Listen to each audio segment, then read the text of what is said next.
आज की वीडियो में हम लोग डिस्कस करेंगे प्रिजम्पशन के टॉपिक को, जिसमें हम लोग पढ़ेंगे कोर्ट यहाँ पे कुछ स्पेसिफिक प्रिजम्पशंस के थ्रू उस डॉक्यूमेंट को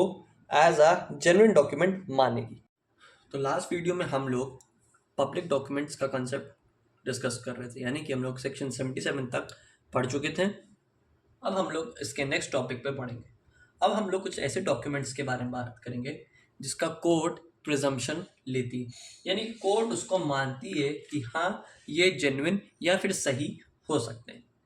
तो उस जेन्युइननेस को चेक करने के लिए यहाँ पे कुछ स्पेसिफिक डॉक्यूमेंट्स कई प्रकार के बताए गए हैं जिसको कोर्ट प्रिज्यूम कर सकती है कि हाँ वो सही हैं ये, और उसको एज अ जेन्युइन डॉक्यूमेंट माना जा सकता है। तो वो दिया गया है सेक्शन 78 से हमारा सेक्शन 93 तक,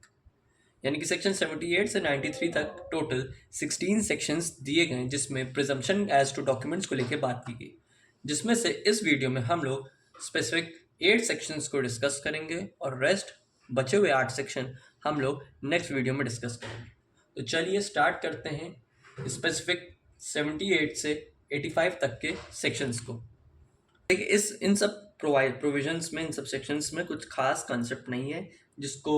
एक प्रॉपर वे में समझाया जाए, इसके लिए अलग से कुछ कंसेप्ट लिए जाए। ये एज अ जनरल नॉलेज के लिए आप एक तरीके से इसको समझ सकते हैं। इसका कोई ज़्यादा इंपॉर्टेंस नहीं है, ज़्यादा जल्दी कहीं एग्जाम्स में या कोई स्पेसिफिक जगह में इंक्लूड नहीं होते हैं, लेकिन टॉपिक में दिया गया है, section as a section use किया है इस स्पेसिफिक बुक में, तो हमको उसको कवर करना पड़ेगा।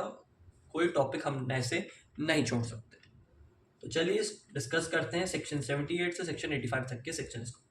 तो स्टार्ट करते हैं सेक्शन 78 से। 78 क्या बता रहा है? Genuineness of certified copies. इसमें बता रहा है कि कोर्ट जो है उस डॉक्यूमेंट को जेन्युइन मान लेगी अगर वो डॉक्यूमेंट किसी सर्टिफाइड कॉपी या फिर कोई अदर डॉक्यूमेंट से लिंक्ड हो, जिसको बाय लॉ कोर्ट में एविडेंस के रूप में एडमिट किया जा सकता है या फिर कोई स्पेसिफिक फैक्ट से जोड़ा जा सकता है, और वो वहां पे सर्टिफाइड है किसी ऑफिसर द्वारा जो सेंट्रल गवर्नमेंट का हो या फिर स्टेट गवर्नमेंट का। साथ ही साथ ये बता रहा है कि ये डॉक्यूमेंट लॉ के अकॉर्डिंग्स, लॉ के डायरेक्शन में यूज किया जाएगा एक सब्सटैंशियल मैनर में। और साथ में ये बताई जा रही है इसमें बात कि वो डॉक्यूमेंट जिसको कोर्ट प्रिज्यूम करेगी एज अ जेन्युइन डॉक्यूमेंट, उसमें स्पेसिफिक ऑफिसर का जो उस पर्सन जो उस डॉक्यूमेंट को दे रहा हो, जिसमें उसके साइन हो या फिर उसका सर्टिफिकेट लगा हो, तो उस स्पेसिफिक में उसका कैरेक्टर भी डिफाइन हुआ होना जरूरी है। कहने का मतलब है कि स्पेसिफिक ऑफिसर है, अब वो ऑफिसर कोई स्पेसिफिक पोस्ट में, अब देखिए कई बार बैंक से आपको लोन चाहिए रहता है तो उसमें बैंक मैनेजर की साइन पड़ती है, तो जो बैंक मैनेजर है वो एज अ कैरेक्टर डिफाइन किया गया है, वो उस स्पेसिफिक पोस्ट में एज अ बैंक मैनेजर उसको एज अ पोस्ट में रखा गया है। तो उसके दिए गए साइन, उसके किए गए साइन या फिर उसकी कोई लिखी गई बातें एज अ स्पेसिफिक फॉर्म में एज अ जेन्युइन डॉक्यूमेंट मानी जाएगी, क्योंकि उसको एज अ कोर्ट प्रिज्यूम करेगी कि हाँ वो ऑफिसर स्पेसिफिक फील्ड में है, उससे जुड़ा हुआ है, उससे उसका ऑफिशियल कैरेक्टर डिफाइन हो रहा है, तो वो आपका डॉक्यूमेंट एज अ प्रिज्यूम किया जाएगा कि वो सही है, यानी कि वो सर्टिफाइड कॉपीज की जेन्युइननेस आपकी कोर्ट प्रिज्यूम कर लेगी। ये बताता है सेक्शन 78। सेक्शन 79 में पढ़ते हैं। सेक्शन 79 बात कर रहा है कि अगर कोई डॉक्यूमेंट कोर्ट में प्रोड्यूस किया जा रहा है, जिसको रिकॉर्ड किया जा रहा हो कोई स्पेसिफिक एविडेंस के लिए, यानी कि कोई स्पेसिफिक डॉक्यूमेंट को रिकॉर्ड किया जा रहा है किसी स्पेसिफिक एविडेंस को निकालने के लिए, ठीक है, कोई विटनेस दे रहा है कोई जुडिशियल प्रोसीडिंग में, या फिर कोई अदर ऑफिसर ले रहा है, भले जुडिशियल मजिस्ट्रेट ना हो, जज ना हो, वो कोई और अगर पर्सन उस स्पेसिफिक एविडेंस को ले रहा है, जैसे मान लीजिए कोई प्रिजनर है, उसके स्टेट में या फिर कन्फेशन लिए जाते हैं कोई स्पेसिफिक, कई बार होता है कि हम कोई मुकदमे में जब ट्रायल कंडक्ट होता है तो उसमें स्पेसिफिक पर्सन अपने स्टेटमेंट्स देने आता है, ठीक है, जेएम के पास या कोई स्पेसिफिक लीगल अथॉरिटी के पास, तो उसके दिए गए कन्फेशन और स्टेटमेंट्स यहाँ पे रिकॉर्ड किए जाते हैं, ठीक है, वो as a part of evidence लिया जाता है, और जिसमें वहाँ पे जज और मजिस्ट्रेट उस स्टेटमेंट को लेके उसमें साइन करता है। तो उसमें कोर्ट ये प्रिज्यूम करती है कि वो जो डॉक्यूमेंट होता है वो वहां पे जेन्युइन दिया गया है और ये उस पर्सन ने यहाँ पे इसको साइन किया है और वहां पे उस एविडेंस के बेसिस पे उसका स्टेटमेंट ऑफ कन्फेशन लिया गया है। कहने का मतलब है कि यहाँ पे कोई रिकॉर्ड अगर हम किसी एविडेंस का कर रहे हैं तो उससे जुड़े हुए जितने भी डॉक्यूमेंट्स हम कोर्ट में प्रिज्यूम कर रहे हैं जो जेन्युइन है, जिसमें कोर्ट को लग रहा है कि हाँ ये सही है, उसी पर्सन ने इसमें साइन भी किए हैं, वही पर्सन इसमें स्टेटमेंट कन्फेशन दे रहा है, तो वो कोर्ट उस डॉक्यूमेंट को, उस रिकॉर्ड ऑफ एविडेंस को जेन्युइन मान लेगी, उसको कोर्ट प्रिज्यूम कर लेगी कि वो सही है। अब देखते हैं सेक्शन 80 को। सेक्शन 80 बात करता है presumption as to gazette newspaper and other document. Gazette एक तरीके का मेनली आपका हो गया ऑफिशियल या फिर कोई स्पेसिफिक जर्नल या फिर न्यूज़पेपर जो कोई स्पेसिफिक इंफॉर्मेशन बताता है। तो क्या बताना चाह रहा है कि अगर कोई डॉक्यूमेंट है जो जिसमें कोई स्पेसिफिक न्यूज़पेपर या फिर जर्नल को लेके बात की गई है, जर्नल को लेके कोई स्पेसिफिक बात की गई है उस डॉक्यूमेंट में,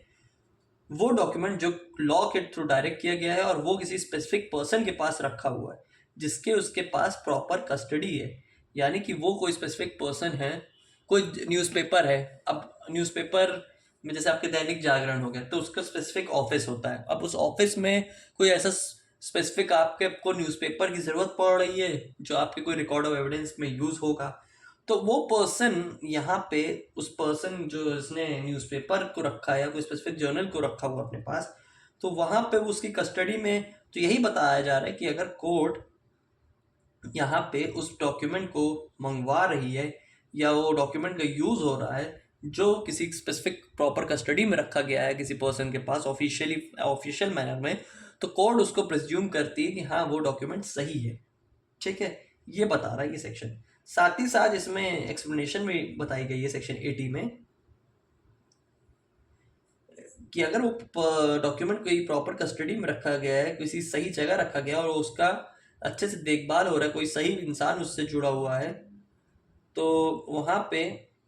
ये मान जाएगा कि हाँ वो सही तरीके से रखा है। बट इसमें एक और पॉइंट बताया गया है कि अगर मान लीजिए कस्टडी इम्प्रॉपर वे में है लेकिन ये प्रूफ हो जाता है कि वो सही जगह है, वो लेजिटिमेट ओरिजिन में अपने रखा हो गया है इस स्पेसिफिक पर्टिकुलर केस में, तो वो उसका माना जाएगा कि हाँ वो उसके सही जगह पे उसको पाया गया है और वो डॉक्यूमेंट जेन्युइन कहलाएगा। ये इसका एक्सप्लेनेशन सेक्शन 80 बताना चाह रहे हैं। अब बढ़ते हैं सेक्शन 81 पे।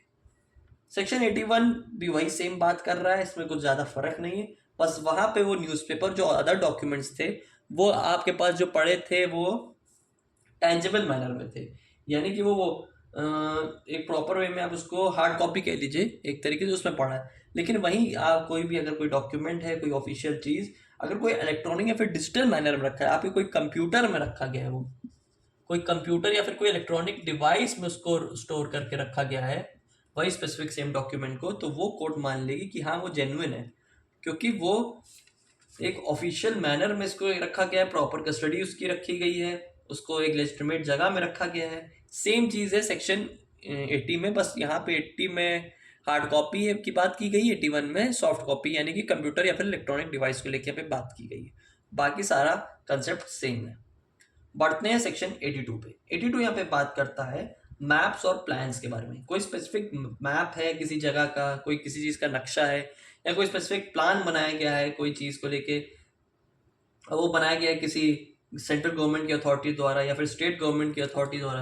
यानी कोई मैप और प्लान स्टेट गवर्नमेंट या फिर सेंट्रल गवर्नमेंट उसको बना रही है कोई स्पेसिफिक आपके मैप को या फिर कोई स्पेसिफिक प्लान को।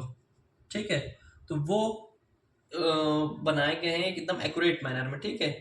तो उसमें कोर्ट उसको ये प्रेज्यूम कर ले कि हाँ वो मैप या फिर प्लान जो सरकार द्वारा बनाए जा रहे हैं, राज्य और केंद्र सरकार द्वारा, वो सही तरीके से बनाए गए, वो एक्यूरेट मैनर में बनाए गए हैं और उसको हम कोर्ट में as a record of evidence कल को प्रूव कर सकते हैं, उसको कोर्ट प्रिज्यूम करेगी कि हाँ वो सही है।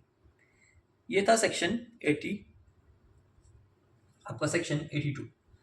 देखते हैं सेक्शन 83। 83 बात करता है collection of laws and reports of decisions के बारे में, यानी कि कोर्ट यहाँ पे ये प्रिज्यूम करेगी कि यहाँ पे अगर कोई किताब,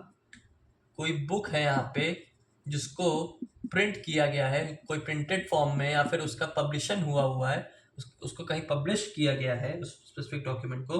और वो किसी गवर्नमेंट ऑफ अथॉरिटी के अंदर आ रहा है, उसमें कुछ ऐसे स्पेसिफिक लॉज दिए गए हैं, कानून बताए गए अपने कंट्री से रिलेटेड, या कोई ऐसी किताब है, यानी कोई कंट्री से रिलेटेड उसमें लॉज बताए गए हैं, या फिर कुछ ऐसी कोई किताब है जिसमें आपके पास कोई रिपोर्ट दी गई जिसमें कुछ स्पेसिफिक डिसीजन बनाए गए हैं, किसी चीज़ को लेके यहाँ पे बातचीत की गई है, कोई स्पेसिफिक एग्रीमेंट्स किए गए हैं, तो वो डॉक्यूमेंट यहाँ पे आपका जेन्युइन कहलाएगा, क्योंकि वहाँ पे वो गवर्नमेंट अथॉरिटी के पास है, एक प्रिंटेड एक पब्लिश्ड मैनर में है, पब्लिकली अवेलेबल है सबके लिए, तो वो डॉक्यूमेंट वो आपका एज अ जेन्युइन डॉक्यूमेंट कहलाएगा, उसको कोर्ट प्रिज्यूम कर सकती है कि हाँ वो सही है। तो ये तो हमारा सेक्शन 83, यानी कि यहाँ पे हम जो बुक्स से रिलेटेड बात किए थे हम यहाँ पे, वो उसके बारे में बताएं। यहाँ पे हम लोग मैप्स और प्लान से रिलेटेड बात किए गए थे। यहाँ पे लॉज और रिपोर्ट्स जो बनाए गए हैं बुक में बनाए गए हैं, पब्लिश किए गए, प्रिंटेड किए गए हैं, तो उसके बारे में यहाँ पे हम लोग ने बात की गई थी सेक्शन 83 में। अब देखते हैं सेक्शन 84। सेक्शन 84 बात करता है पावर ऑफ अटॉर्नी के बारे में। इसमें बताया गया कि कोई ऐसा स्पेसिफिक डॉक्यूमेंट है जो एक कोर्ट द्वारा या फिर कोई स्पेसिफिक जेएम या फिर कोई काउंसिल या फिर वाइस काउंसिल या कोई सरकार का रिप्रेजेंटेटिव, कहने का मतलब कोई नोटरी ऑफिसर,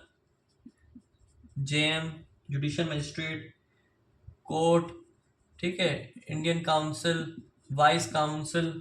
ठीक है, उनके पास कोई डॉक्यूमेंट अवेलेबल है, ठीक है, और वो वहाँ पे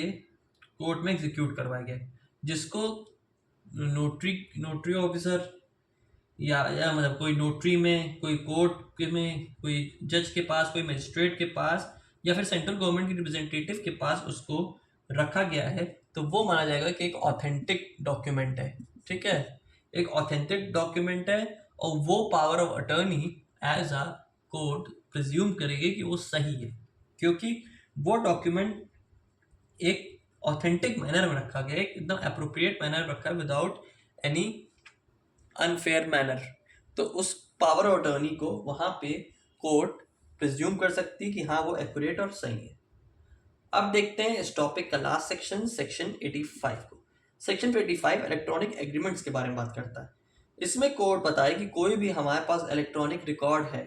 जिसमें पार्टीज का कुछ स्पेसिफिक एग्रीमेंट हुआ गया इलेक्ट्रॉनिक मैनर में, यहाँ पे डिजिटल सिग्नेचर, कहने का मतलब है यहाँ पे ए और बी का सेल एग्रीमेंट हुआ है, और ये एग्रीमेंट की डॉक्यूमेंट इलेक्ट्रॉनिक फॉर्म में है,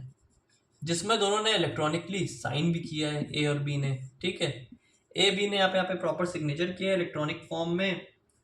वो डॉक्यूमेंट इलेक्ट्रॉनिक या फिर डिजिटल मैनर में पड़ा हुआ है, ठीक है, पार्टीज ने उसमें साइन किया है, उसमें प्रॉपर सिग्नेचर किए गए, तो वो इलेक्ट्रॉनिक एग्रीमेंट को कोर्ट प्रिज्यूम करे कि वो जेन्युइन है, वो सही है, उसको कोर्ट वक्त आने में एज अ डॉक्यूमेंट के फॉर्म में कोर्ट में प्रेजेंट करवा सकती, क्योंकि उसमें इलेक्ट्रॉनिकली सारे एग्रीमेंट्स किए गए। तो ये था सेक्शन 85 का कॉन्सेप्ट। तो आज की वीडियो में हम लोग ने सेक्शन 78 से 85 तक का टॉपिक डिस्कस किया, जिसमें डॉक्यूमेंट्स के प्रिजम्पशन को लेकर बात की कि ये तरीके के डॉक्यूमेंट्स एज अ